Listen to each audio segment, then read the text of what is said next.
Hola, buenas. Mi nombre es Jimena Hernández Ávila, soy una estudiante de Relaciones Internacionales de la Facultad de Estudios Superiores Zacatlán y el día de hoy vamos a dar respuesta a cómo se muestra el sistema político mexicano en un caso reciente, incluyendo sus elementos, algunas teorías y bueno, vamos a empezar. El salario mínimo en México ha sido un tema de debate durante décadas.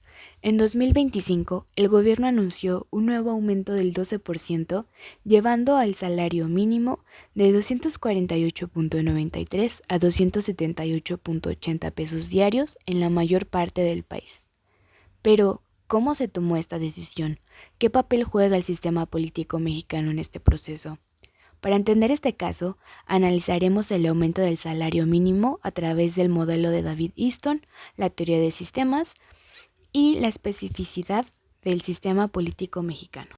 Iniciemos con el enfoque de teoría de sistemas, el funcionalismo estructural de Pearson y el modelo ágil. Tlagot Pearson nos explica que los sistemas funcionan cuando cada parte cumple su rol. En este sentido, el gobierno, los empresarios y los trabajadores interactúan en el sistema económico y político para regular el salario mínimo. Pearson propone el modelo ágil, que explica cómo un sistema se mantiene estable a través de cuatro funciones esenciales.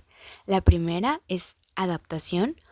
En este caso, la economía debe ajustarse al aumento salarial, permitiendo que las empresas y los trabajadores se adapten a nuevos costos y beneficios. Después tenemos el goal attainment, es cumpliendo metas. El gobierno busca reducir la pobreza laboral mediante el incremento del salario mínimo. Después tenemos la integración, que en este caso los sectores políticos, empresariales y laborales deben coordinarse para evitar conflictos y asegurar un equilibrio económico. Y finalmente tenemos la latencia o mantenimiento de patrones. La sociedad debe asimilar los cambios sin afectar su estructura, promoviendo una cultura de justicia laboral y sostenibilidad económica.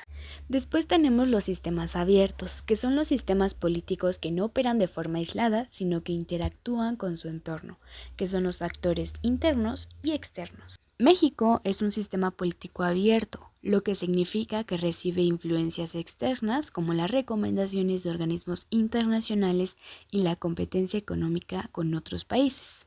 Por ejemplo, pues tenemos la influencia de estos organismos que, por ejemplo, es la OIT y la OCDE para mejorar los salarios, que se reduzca la pobreza. Por otro lado, tenemos también el sector empresarial, que es cuando los empresarios están como advertidos sobre los mayores costos laborales, lo que también puede resultar peor, ¿no? Porque pues se puede derivar los despidos y la inflación o la inflación.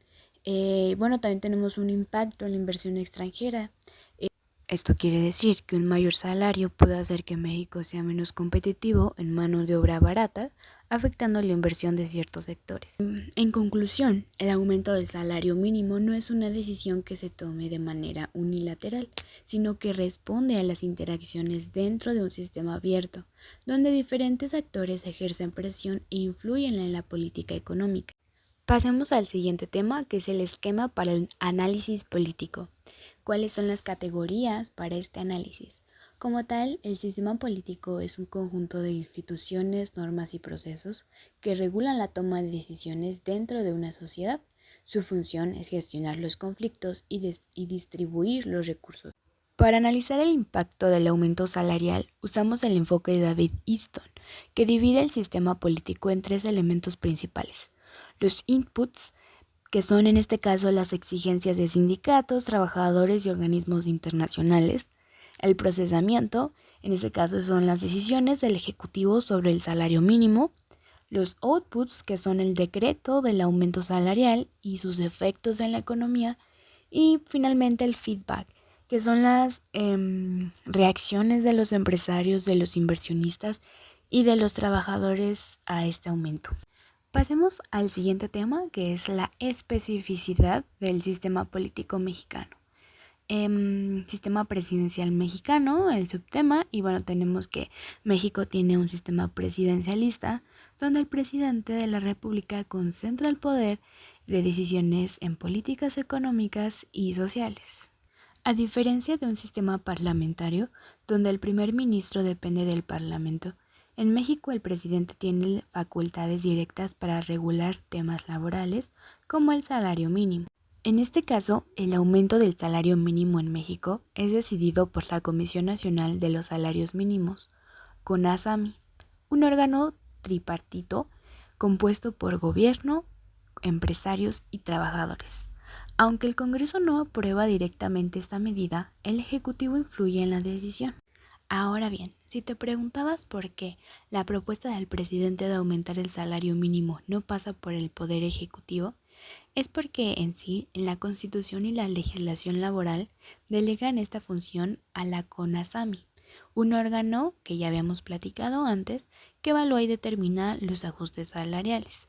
Es decir, que la fijación del salario mínimo es una facultad del Poder Ejecutivo a través de la Comisión Nacional de los Salarios Mínimos.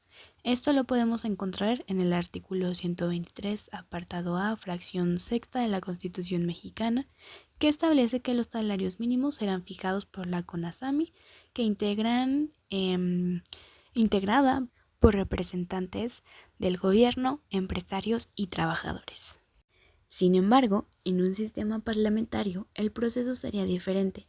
En este modelo, el jefe de gobierno, que sería el primer ministro, no puede tomar decisiones unilaterales, ya que depende del respaldo del Parlamento. Eso significa que cualquier medida económica, como ajuste salarial, pasaría primero por debates parlamentarios antes de ser implementada. Además, en un sistema parlamentario, el poder ejecutivo y legislativo están más que integrados.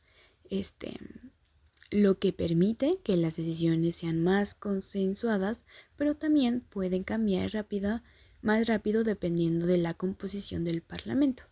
Bueno, y finalmente me gustaría mencionar que si bien el presidente de México tiene una gran influencia en la determinación del salario mínimo a través de la CONASAMI, no todas las decisiones económicas dependen exclusivamente del Poder Ejecutivo. Existen leyes y reformas con cambios de materia fiscal, derechos laborales o modificaciones estructurales al sistema de pensiones que requieren la aprobación del Poder Legislativo.